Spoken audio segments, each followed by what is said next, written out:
सरकार लाई है विद्यार्थियों के लिए डिजिटल लाइब्रेरी। बच्चों के उज्जवल भविष्य के लिए बिहार सरकार है सदा अग्रसर और तैयार। कक्षा 1 से कक्षा 12 तक की सभी पाठ्य पुस्तक पूरक सामग्री एवं वीडियो अब शिक्षा विभाग बिहार सरकार द्वारा विकसित पोर्टल पर है उपलब्ध।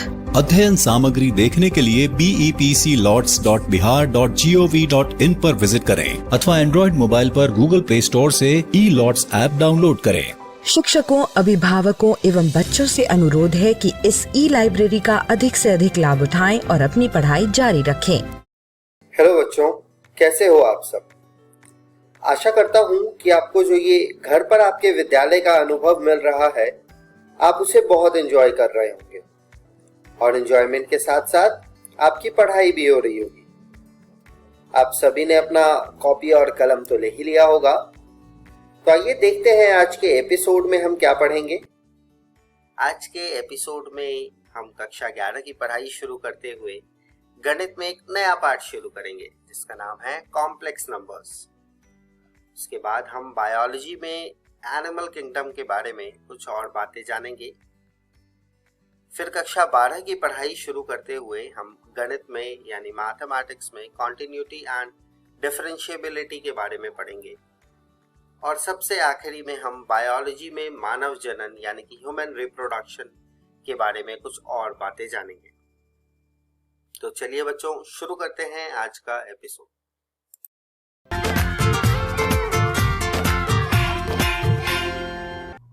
आइए बच्चों, शुरू करते हैं गणित का एक नया पाठ जिसका नाम है सम्मिश्र संख्याएं और द्विघातीय समीकरण। इसी को हम अंग्रेजी में complex numbers and quadratic equations के नाम से जानते हैं। तो चलिए बच्चों, इस पाठ में आगे बढ़ते हैं और जानते हैं आज हम क्या पढ़ेंगे।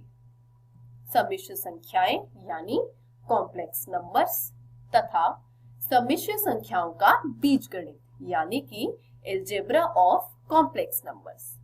तो चलिए बच्चों, शुरू करते हैं भूमिका से। जानते हैं सम्मिश्र संख्या a जमा आयोटा b के प्रारूप की एक संख्या जहां a और b वास्तविक संख्याएं हैं, एक सम्मिश्र संख्या परिभाषित करती है। जैसा कि बच्चों आप देख सकते हैं, सम्मिश्र संख्या z, इसे हम z से संबोधित करते हैं, बराबर है a जमा आयोटा b, जहां पर आयोटा जो है वह i से दर्शाया जाता है तथा a और b दोनों ही वास्तविक संख्याएं कहलाती हैं। तो चलिए बच्चों, भूमिका में आगे बढ़ते हैं, जानते हैं सम्मिश्र संख्या के कुछ और तथ्य। सम्मिश्र संख्या यानी z बराबर a जमा आयोटा b, इसके लिए a जो है वह वास्तविक भाग कहलाता है। इसे हम REZ लिखते हैं यानी रियल पार्ट ऑफ z। ठीक उसी प्रकार जो b होता है वह काल्पनिक भाग कहलाता है, जिसे हम IMZ लिखते हैं यानी इमेजिनरी पार्ट ऑफ z। तो चलिए बच्चों, आगे बढ़ते हैं, सम्मिश्र संख्या के कुछ उदाहरण देखते हैं। यहाँ बताया गया है z बराबर 2 जमा 5 आयोटा, जहां हमारा जो वास्तविक भाग है वो REZ बराबर 2 है तथा काल्पनिक भाग जो IMZ है वह 5 है। चलिए बच्चों, इसका एक और उदाहरण देखते हैं। यहाँ एक सम्मिश्र संख्या परिभाषित की गई है z बराबर ऋणात्मक 1 जमा √3i। तो इसका जो वास्तविक भाग है यानी REZ वो ऋणात्मक 1 है तथा इमेजिनरी पार्ट ऑफ z यानी IMZ काल्पनिक भाग √3 है। इसी के साथ बच्चों चलिए देखते हैं आखिरकार दो सम्मिश्र संख्याएं कब बराबर होती हैं।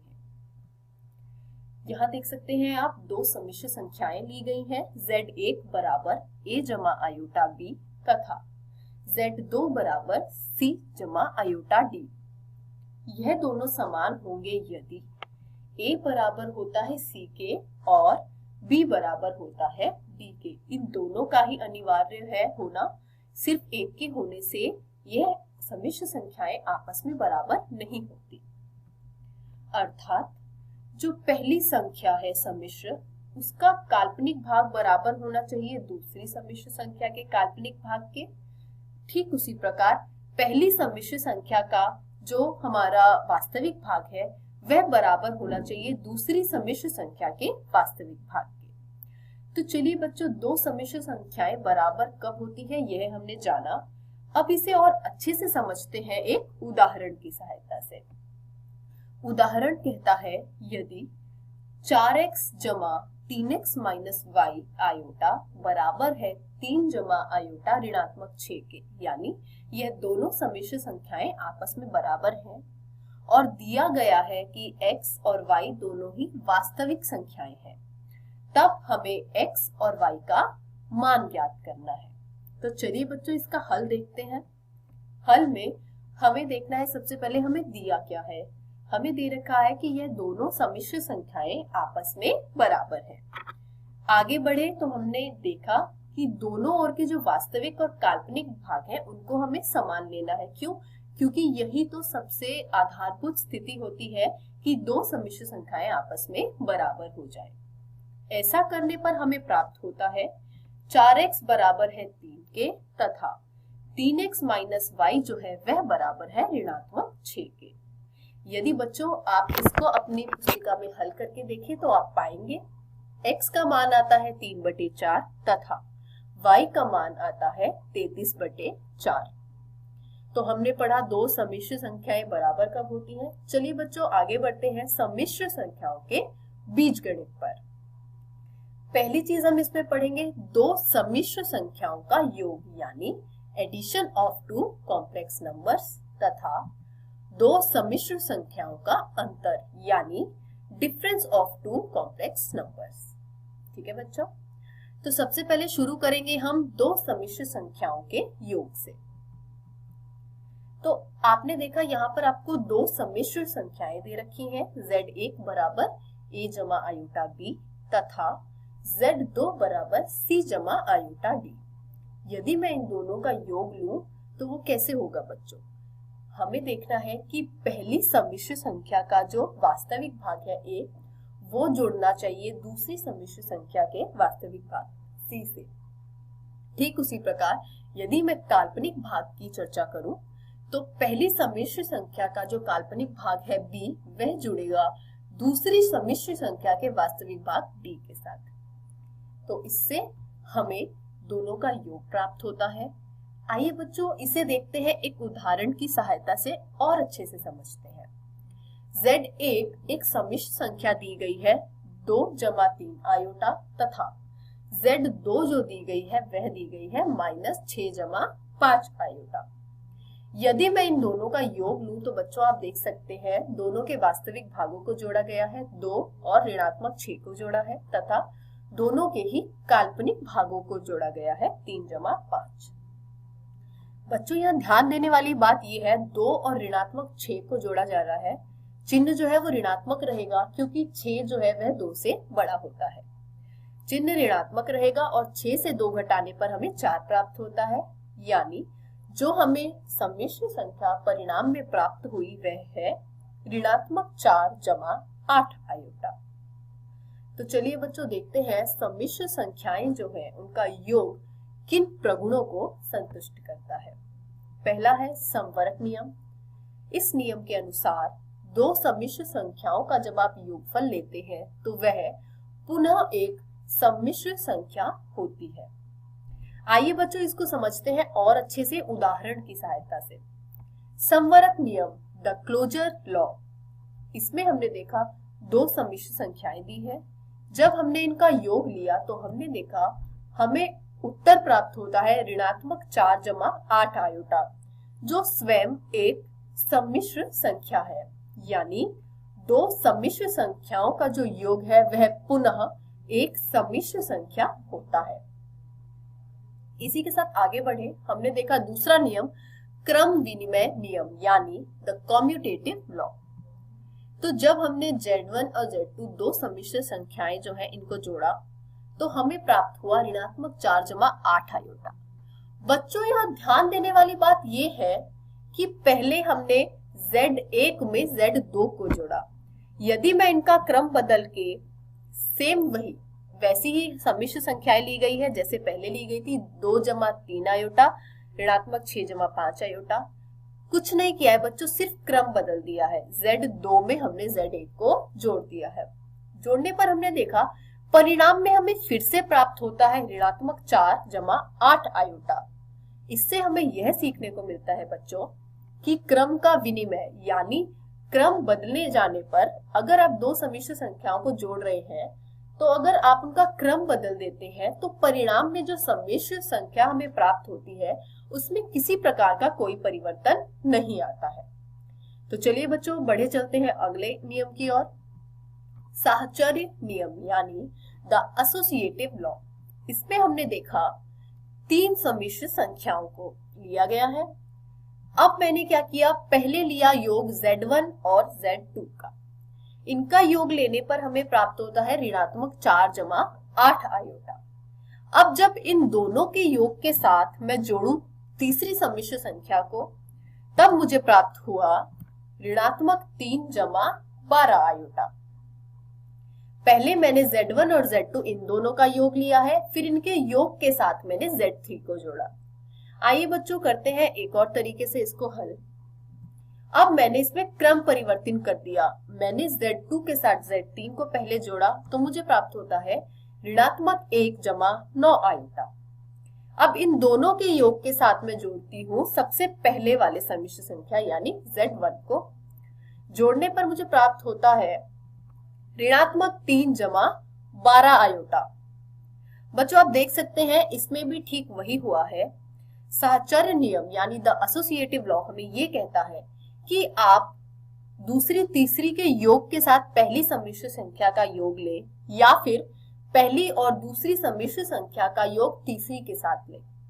क्रम परिवर्तन से जो परिणाम में हमें सम्मिश्र संख्या प्राप्त होती है उसमें किसी प्रकार का कोई परिवर्तन नहीं होता। तो चलिए बच्चों आगे बढ़ते हैं।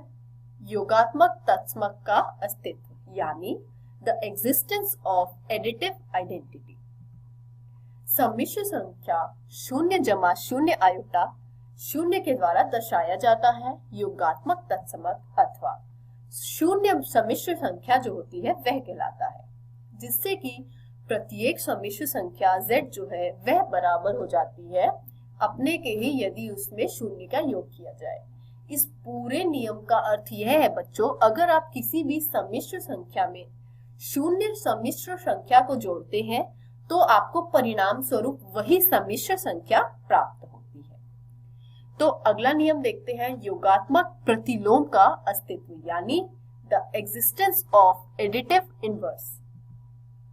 प्रत्येक सम्मिश्र संख्या Z बराबर A जमा आयोटा B के लिए हमें सम्मिश्र संख्या ऋणात्मक A जमा आयोटा ऋणात्मक B यानी ऋणात्मक Z के द्वारा दर्शाया जाता है, ऐसा कुछ प्राप्त होता है जो कि योगात्मक प्रतिलोम अथवा Z का ऋण कहलाती है।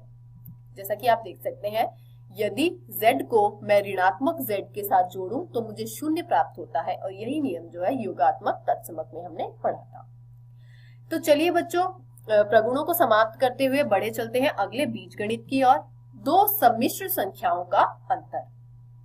इसमें हमने 2 सम्मिश्र संख्याएं ली, Z1 बराबर A जमा आयोटा B तथा Z2 बराबर C जमा आयोटा D। यदि मैं इनका अंतर लूं तो आप देख सकते हैं Z1 में से Z2 को घटाया जा रहा है।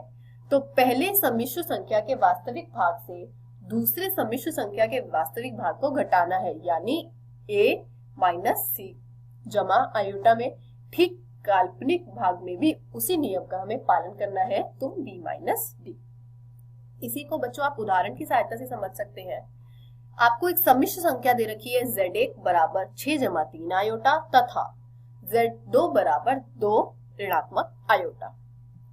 बच्चों ये जो 2 ऋणात्मक आयोटा दिख रहा है इसको अगर आप ठीक से समझना चाहें तो ये कुछ नहीं है, 2 जमा ऋणात्मक 1 का आयोटा के साथ गुना है।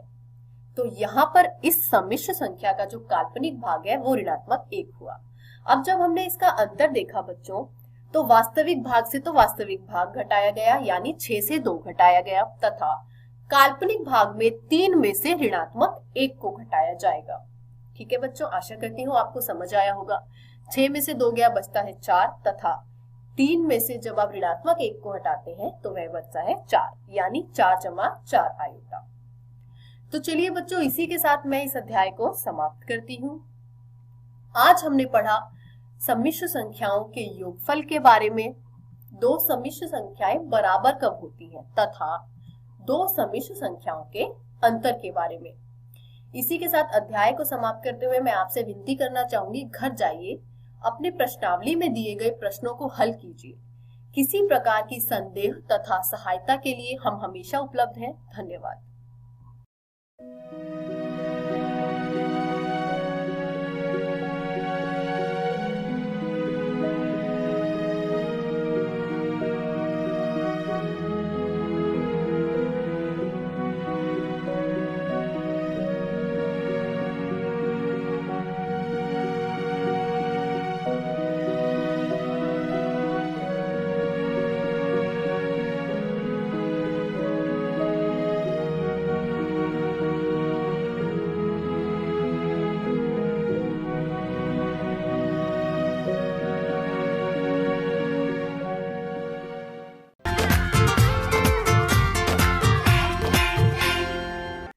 हेलो दोस्तों, जीव विज्ञान की इस वीडियो में आप सभी का स्वागत है।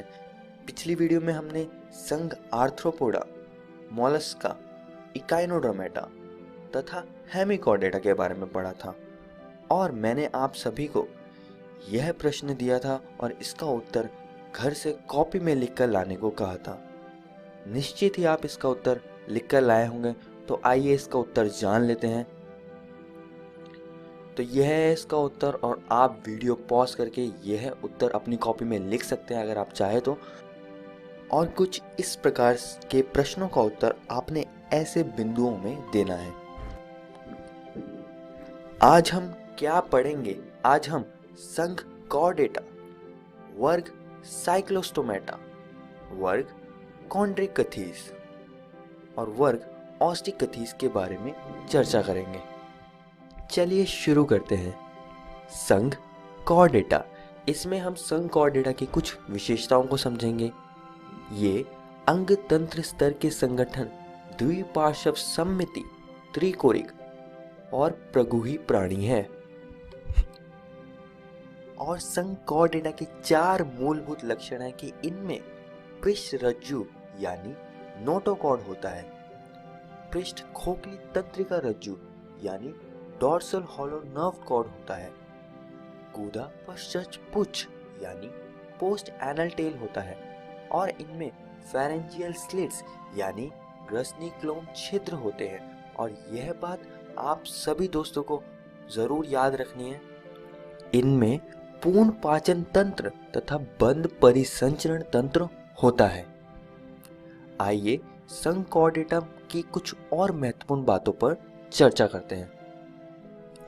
कॉर्डेटा को हमने 3 भागों में विभाजित किया हुआ है। पहला है यूरोकॉर्डेटा, दूसरा है सेफेलोकॉर्डेटा और तीसरा है वर्टिब्रेटा। यूरोकॉर्डेटा का उदाहरण है एस्सीडिया और सेफेलोकॉर्डेटा का उदाहरण है ब्रैंकियोस्टोमा। और यूरोकॉर्डेटा और सेफेलोकॉर्डेटा आपस में मिलकर प्रोटोकॉर्डेटा बनाते हैं। वर्टिब्रेटा के कई सारे उदाहरण हैं, जैसे कि बाघ, और वर्टिब्रेटा में जो पृष्ठ रज्जु होता है वह मेरुदंड यानी वर्टिब्रल कॉलम में परिवर्तित हो जाता है। और यह बात आप सभी दोस्तों को याद रखनी है। आइए आगे बढ़ते हैं और संघ कॉर्डेटा के पहले वर्ग को पढ़ते हैं। वर्ग साइक्लोस्टोमेटा। इस वर्ग के सभी प्राणी कुछ मछलियों में परजीवी के रूप में पाए जाते हैं। यहाँ पर दोस्तों जो आप काले रंग की चीज देख रहे हैं मछली के ऊपर, वह परजीवी लैम्प्रे है। आइए इसको थोड़ा और करीब से देखते हैं। इसमें श्वसन के लिए 6 से 15 जोड़ी क्लोज छिद्र यानी गिल स्लिट्स होते हैं। इनके सदस्यों में बिना जबड़ों का चूषक तथा वृत्ताकार मुंह पाया जाता है। जरा यहां देखिए, इस शख्स ने मछली को पकड़ा है और आप देख सकते हैं कि लैम्प्रे कैसे इस मछली के साथ परजीवी के रूप में रहती है।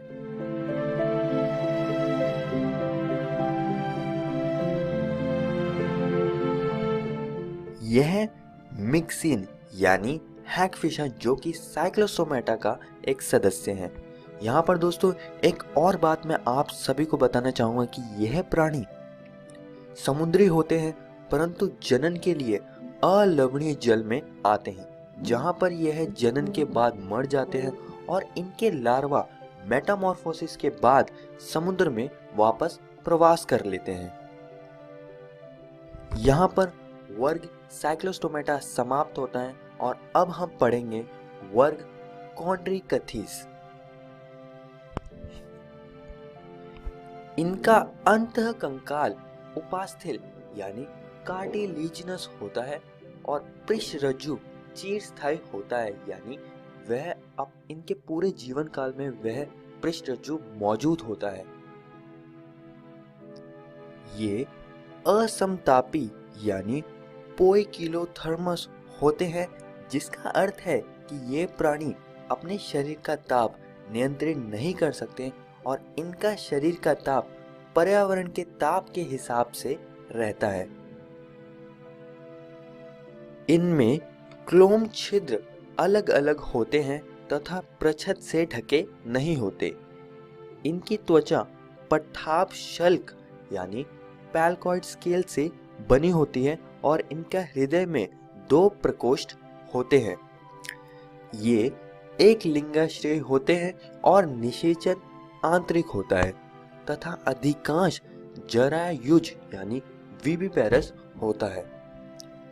इनके कुछ सदस्य जैसे ट्राइगोन के पास विषदंश होते हैं तथा टॉर्पेडो के पास विद्युत अंग होते हैं और इनके दांत पीछे की तरफ मुड़े होते हैं तथा जबड़े बहुत शक्तिशाली होते हैं।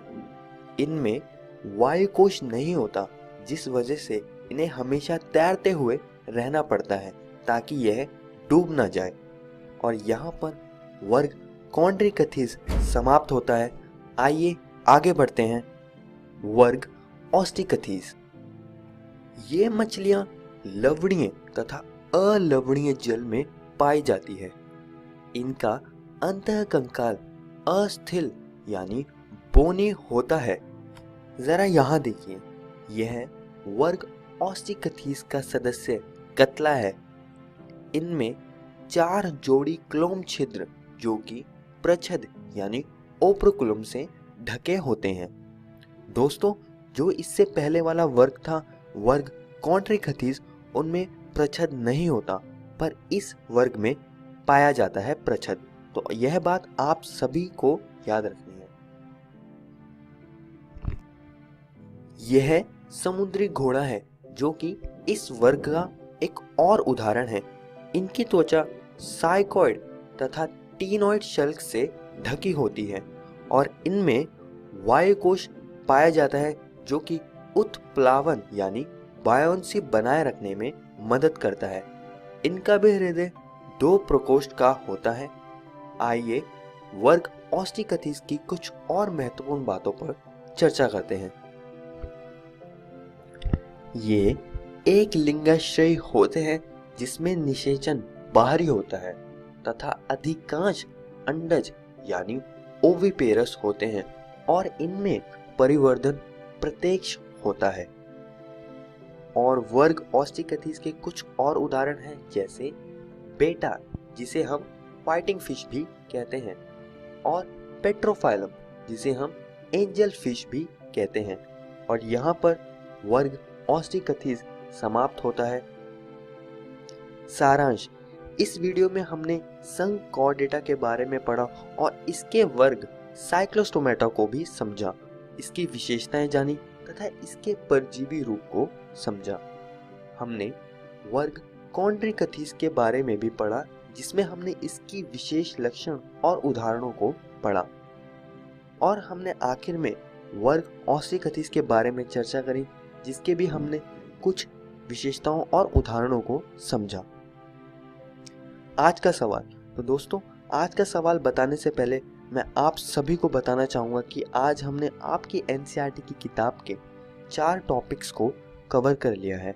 आप इन सभी को किताब से पढ़कर आना और इस प्रश्न मछलियों में वायु आशय यानी एयर ब्लैडर की उपस्थिति का क्या महत्व है, इसका उत्तर ढूंढने का प्रयास कीजिएगा और इसको अपनी कॉपी में लिखकर लाइएगा।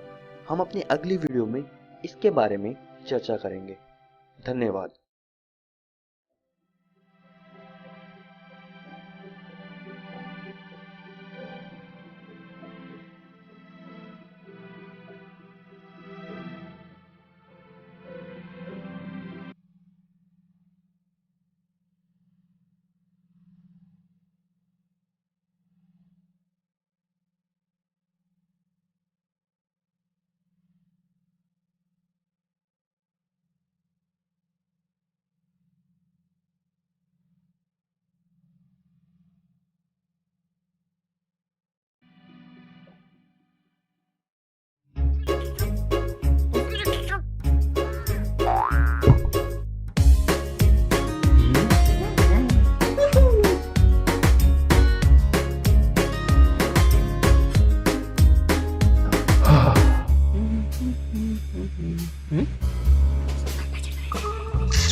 Dari COVID ke dalam dia. Dia kata,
नमस्कार दोस्तों, आज के इस वीडियो में आपका स्वागत है। आज हम पढ़ेंगे सांतत्य तथा अवकलनीयता का भाग 8। पिछले वीडियोस में हमने सीखा अवकलनीयता होता क्या है और विभिन्न प्रकार के जो फलन होते हैं उनके अवकलजों को किस प्रकार प्राप्त किया जाता है। साथ ही हमने जाना श्रृंखला नियम के बारे में। तो चलिए इसी सिलसिले को आगे बढ़ाते हैं और देखते हैं आज के इस वीडियो में हम क्या पढ़ेंगे। आज हम पढ़ेंगे द्वितीय कोटि का अवकलज। अब अवकलज क्या होता है ये तो हम जानते हैं, चलिए देखते हैं द्वितीय कोटि का अवकलज कैसे निकालते हैं। मान लीजिए y बराबर fx एक फलन है, तो जब इसका अवकलज ज्ञात करते हैं dy बटे dx तो वो होता है f डैश x। लेकिन तब क्या होगा जब f डैश x भी अवकलनीय हो, तब d बटे dx निकाला जाएगा dy बटे dx का, जो कि कहलाएगा द्वितीय कोटि का अवकलज। यानी ये जो d बटे डी एक्स डी वाई बटे डी एक्स का निकालेंगे आप, इसको आप लिखेंगे डी स्क्वायर वाई बटे डी एक्स स्क्वायर के, जो कि बराबर होगा f डबल डैश x के, जिसको हम कहते हैं द्वितीय कोटि का अवकलज। तो किसी फलन का जब आप एक बार अवकलन करते हैं तो f के ऊपर डैश लगाते हैं, और यदि आप उसका 2 बार अवकलन करेंगे तो 2 डैश आते हैं, यानी f डबल डैश x। अब चलिए आगे बढ़ते हैं और एक उदाहरण देखते हैं। उदाहरण में कहा गया है यदि y बराबर एक्स क्यूब जमा 2x है तो डी स्क्वायर वाई बटे डी एक्स स्क्वायर ज्ञात कीजिए। यानी सीधे सीधे कहा गया है कि द्वितीय कोटि का अवकलज ज्ञात कीजिए। तो सबसे पहले हम लिखते हैं y बराबर है एक्स क्यूब जमा 2x। अब जब आपने इसका अवकलज ज्ञात किया dy बटे dx, हाँ, जब आप एक बार अवकलज करते हैं तो आप उसको प्रथम कोटि का अवकलज भी कह सकते हैं। तो x क्यूब का जब x के सापेक्ष अवकलन हुआ तो वो हुआ 3x स्क्वायर, और 2x का जब x के सापेक्ष अवकलन हुआ तो बचा 2। अब आप यहाँ पर देखिए 3x स्क्वायर जमा 2 ये आया है, साफ साफ आप देख सकते हैं कि x का अस्तित्व अभी भी है, यानी f डैश x जो है वो अवकलनीय है। तो अब हम इसका द्वितीय कोटि का अवकलज निकालेंगे, यानी दोबारा से अवकलन करेंगे। तो 3x स्क्वायर जमा 2 इसका जब आप x के सापेक्ष अवकलन करेंगे तो आपको प्राप्त होगा 6x। क्यों? क्योंकि 3x स्क्वायर तो 6x हो जाएगा अवकलज करने पर, और जो 2 है उसमें तो x है ही नहीं, और किसी भी अचर पद का जब आप अवकलन करते हैं तो आपको उत्तर में 0 प्राप्त होता है, यानी डी स्क्वायर वाई बटे डी एक्स स्क्वायर बराबर हुआ 6x के। चलिए आगे बढ़ते हैं और एक और उदाहरण देखते हैं। कहा गया है यदि y बराबर एक्स क्यूब जमा 10x है तो डी स्क्वायर वाई बटे डी एक्स स्क्वायर ज्ञात कीजिए। अब यहाँ पे फलन आप लिखेंगे y बराबर एक्स क्यूब जमा 10x। जब आप इसका अवकलन करेंगे तो पहली बार में आपको प्राप्त होगा 3x स्क्वायर, जो कि x क्यूब का x के सापेक्ष अवकलन करने पर आया है, और जब आप 10x का अवकलन करते हैं x के सापेक्ष तो आपको sec स्क्वायर x मिलता है, यानी dy बटे dx बराबर हो गया 3x स्क्वायर जमा sec स्क्वायर x के। अब परिणाम में जो आपको मिला उन दोनों में ही x का अस्तित्व है, यानी f डैश x जो है वो अवकलनीय है। तो हम इसका द्वितीय कोटि का अवकलज ज्ञात करेंगे, यानी 3x स्क्वायर जमा sec स्क्वायर x का अवकलज निकालेंगे। इसको हल करने पर आपको मिलेगा 6x, जो कि 3x स्क्वायर का अवकलज x के सापेक्ष करने पर आया है, और sec स्क्वायर x का जब आप यहाँ पर अवकलज करेंगे तो गुणनफल नियम का प्रयोग करते हुए आपको प्राप्त होगा 2 sec x into sec x into tan x। आइए आगे बढ़ते हैं और अगला उदाहरण देखते हैं। उदाहरण में कहा गया है यदि y बराबर a sin x जमा b cos x है तो सिद्ध कीजिए कि डी स्क्वायर वाई बटे डी एक्स स्क्वायर जमा वाई बराबर 0 है। तो जब हम इसको हल करेंगे तो हम देखेंगे कि डी वाई बटे डी एक्स आ गया a cos x minus b sin x। क्यों? क्योंकि sin x का अवकलन करने पर cos x आता है और cos x का अवकलन करने पर माइनस sin x। अब आपने देखा कि दोनों में ही x का अस्तित्व है, यानी इसका द्वितीय कोटि का अवकलज निकालना संभव है, क्योंकि f डैश x जो है वो अवकलनीय है। तो जब आप a cos x minus b sin x का x के सापेक्ष अवकलन करेंगे तो आपको प्राप्त होगा माइनस a sin x और माइनस b cos x। कैसे? cos x का अवकलन किया तो माइनस sin x आ गया, और sin x का अवकलन किया तो cos x आ गया। इसको हम माइनस y भी लिख सकते हैं। ऐसा कैसे? आइए देखते हैं। डी स्क्वायर वाई बटे डी एक्स स्क्वायर आया है minus a sin x minus b cos x। दोनों में से अगर माइनस उभयनिष्ठ या फिर कॉमन लेके बाहर निकाल दिया जाए तो ये हो जाएगा a sin x plus b cos x, जो कि हमारा y है। तो ये हो गया माइनस y, यानी डी स्क्वायर वाई बटे डी एक्स स्क्वायर बराबर हो गया माइनस y के। तो जब आप इस दाएं ओर लिखे -y को बाईं ओर लेके जाएंगे तो वो होगा d² बटे dx² जमा y बराबर 0। यही हमें सिद्ध करना था। तो ये उदाहरण हमारा यहीं समाप्त हुआ और इसी के साथ हमारी ये वीडियो भी यहीं समाप्त हुई। चलिए संक्षेप में देखते हैं आज हमने क्या सीखा। आज हमने सीखा द्वितीय कोटि का अवकलज किस प्रकार प्राप्त किया जाता है। घर जाइए, इससे संबंधित जितने प्रश्न आपके पाठ 5 में गणित की किताब में दे रखे हैं उन सभी को हल कीजिए। किसी भी प्रकार के संदेह एवं सहायता के लिए हम हमेशा उपलब्ध हैं। आइए आगे बढ़ते हैं और जानते हैं अगली वीडियो में हम क्या पढ़ेंगे। अगले वीडियो में हम पढ़ेंगे रोले का प्रमेय और माध्यमान प्रमेय। धन्यवाद।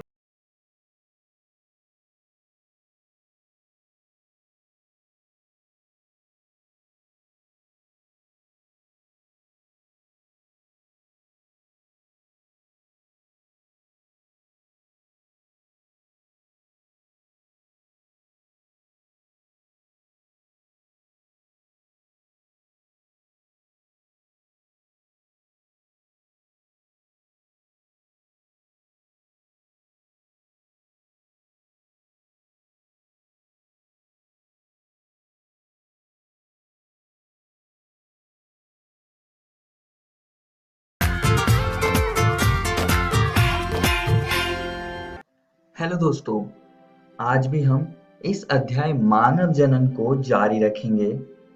पिछली वीडियो में हमने आर्तव चक्र के बारे में पढ़ा था। इस वीडियो में हम निषेचन और अंतरोपण के बारे में पढ़ेंगे। तो चलिए निषेचन से शुरू करते हैं। अब निषेचन क्या है? अब दोस्तों निषेचन एक प्रक्रिया है जिसमें कि नर युग्मक और मादा युग्मक का संलयन होता है, जिसके बाद युग्मनज बनता है और ये युग्मनज गर्भाशय की ओर यानी कि वुम्ब की ओर जाने लगता है, जहां पर इसका अंतरोपण हो जाता है और यहाँ पर ही इसका आगे का विकास होगा, जिसके बारे में हम आने वाले वीडियोस में पढ़ेंगे। अब ये निषेचन होता कहाँ पर है उसको हम जान लेते हैं। निषेचन एम्पुलरी इस्थेमिक जंक्शन में होता है। निषेचन तभी हो सकता है यदि अंडाणु तथा शुक्राणु दोनों एक ही समय में एम्पुलरी इस्थेमिक जंक्शन पर पहुंच जाएं। तो ये चीज आप सभी को याद रखनी है। आइए दोस्तों निषेचन को हम थोड़ा और अच्छे से समझ लेते हैं।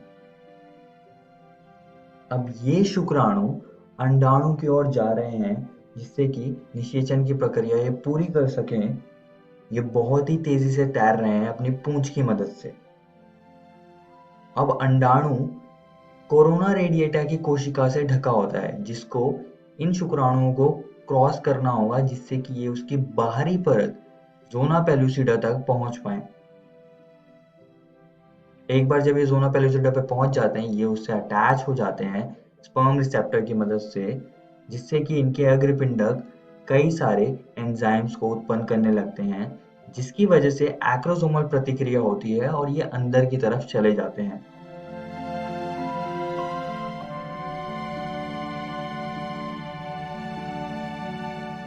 सबसे पहला शुक्राणु जो यहाँ पर संपर्क करेगा वो अंड को निषेचित कर देगा।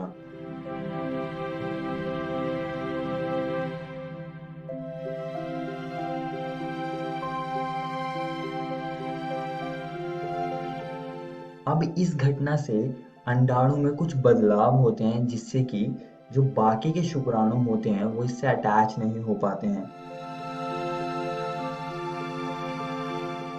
ये अंडाणु कुछ रसायन भी उत्पन्न करने लगता है जो शुक्राणुओं को बाहर की ओर धकेल देता है।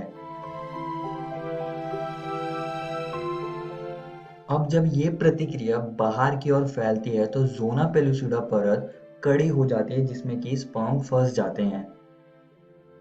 जोना पेलुसिडा के बाद अब शुक्राणु अंडाणु से अटैच नहीं हो सकते हैं।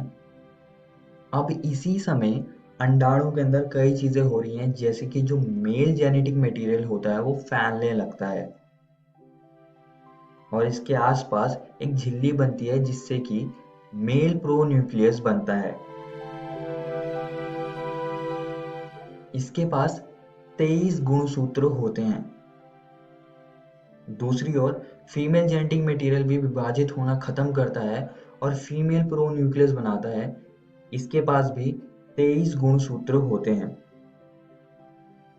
अब जब ये दोनों बन जाते हैं तो मकड़ी के जालीनुमा कुछ संरचना, जिन्हें हम माइक्रोट्यूब्यूल कहते हैं, इन दोनों को पास पास लाने लगते हैं।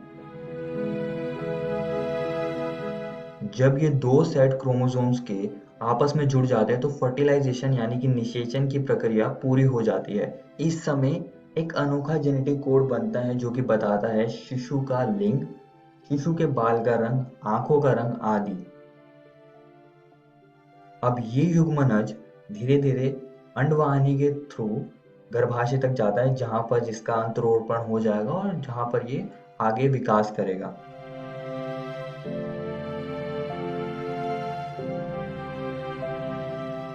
आइए दोस्तों, अब आगे बढ़ते हैं और एक्रोसोमल प्रतिक्रिया यानी कि एक्रोसोमल रिएक्शन को समझते हैं।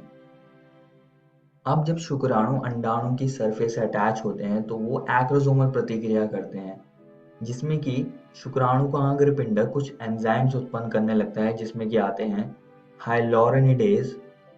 अब ये एंजाइम क्या करता है, अब हम इसको समझ लेते हैं। यह एंजाइम हाइलोरेनिक एसिड को लुप्त कर देता है, जो कि फॉलिकल कोशिकाओं या ग्रैनुलोसा कोशिकाओं के सीमेंटिंग के लिए जिम्मेदार है।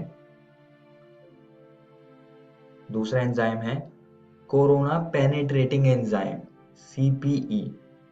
ये एंजाइम कोरोना रेडिएटर को घुला देता है। और तीसरा एंजाइम है जोनालाइजिन या एक्रोजिन। ये एंजाइम जोना पेलिसिडा को डाइजेस्ट करता है। आइए दोस्तों, अब आगे बढ़ते हैं। अब दोस्तों, जब द्विगुणित युग्मनज बन जाता है तो वो अंतरोपण से पहले विभाजित होता है, जिसे हम क्लीवेज स्टेज कहते हैं। अब इसको समझते हैं। यह एक युग्मनज है जिसमें कि विभाजन होता है और यह 16 कोशिकाओं में बदल जाता है, जिसको हम ब्लास्टोमेर्स यानी कि कोरक खंड कहते हैं। और ये सारी प्रक्रिया निषेचन होने के 24 घंटों के भीतर में होती है। 3 दिन बाद ये कोशिकाएं थोड़ी जटिल हो जाती हैं, जिससे हम कह सकते हैं तूतक यानी कि मोरुला। अब ये तूतक विभाजित होना जारी रखता है और ब्लास्टोसिस्ट यानी कि कोरक पुट्टी नाम की संरचना में बदल जाता है, जिसमें कि यहाँ पर कोश कोरक यानी कि ट्रोफोब्लास्ट कोशिकाएं होती हैं, जो कि प्लेसेंटा और दूसरी ब्लड वेसल्स को बनाने में मदद करती हैं। और यहाँ पर अंतर कोशिका समूह यानी कि इनर सेल मास होता है, जो कि भ्रूण में बदल जाता है। आइए दोस्तों, अब अंतरोपण यानी कि इम्प्लांटेशन को समझते हैं। आइए अब जान लेते हैं कि अंतरोपण में होता क्या है। जैसा कि आप देख सकते हैं, जो कोरक पुट्टी है ये गर्भाशय में पहुंच चुकी है, जहां पर ये कुछ स्राव को अवशोषित करने लगती है और कुछ दिन बाद ये गर्भाशय की अंतः स्तर पर जाके चिपक जाती है, जिसे कि हम इम्प्लांटेशन यानी कि अंतरोपण कहते हैं। और यहाँ पर जो पित्त पिंडक होता है, कॉर्पस लूटियम, जिस संरचना के बारे में हमने इससे पिछली वीडियो में बात की थी, वह एस्ट्रोजन और प्रोजेस्टेरॉन हार्मोन को उत्पन्न करने लगती है, जिससे कि अंतरोपण की प्रक्रिया पूरी हो जाती है। इस वीडियो में हमने निषेचन के बारे में पढ़ा और हमने अंतरोपण को भी समझा। और दोस्तों, मैं आप सभी को एक और चीज बताना चाहता हूँ कि आज हमने आपकी एनसीईआरटी किताब के ये 2 टॉपिक्स को खत्म कर लिया है। आप इनको जरूर घर से किताब से पढ़कर आइएगा। अगली वीडियो में हम भ्रूणीय परिवर्धन, प्रसव और दुग्ध श्रवण के बारे में चर्चा करेंगे। धन्यवाद।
अरे भाई राजू, क्या? अरे सुने कि कल चाचा कुछ बता रहे थे, क्या बोल रहे थे? हाँ, चाचा कल बहुत बढ़िया बात बता रहे थे। कह रहे थे कि हम लोगों को अपने बच्चा लोग के पढ़ाई लिखाई पे ध्यान देना चाहिए। सिर्फ स्कूल भेजने से कुछ नहीं होता। बात तो ठीक है, लेकिन हम लोग ये करेंगे कैसे?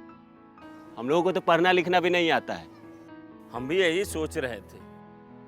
अरे वो देखो, मास्टर साहब भी सही टाइम पे आ गए। चलो उन्हीं से पूछ लेते हैं। मास्टर साहब प्रणाम। प्रणाम प्रणाम। मास्टर साहब, आपसे एक बात का जानकारी लेना था। हाँ पूछिए।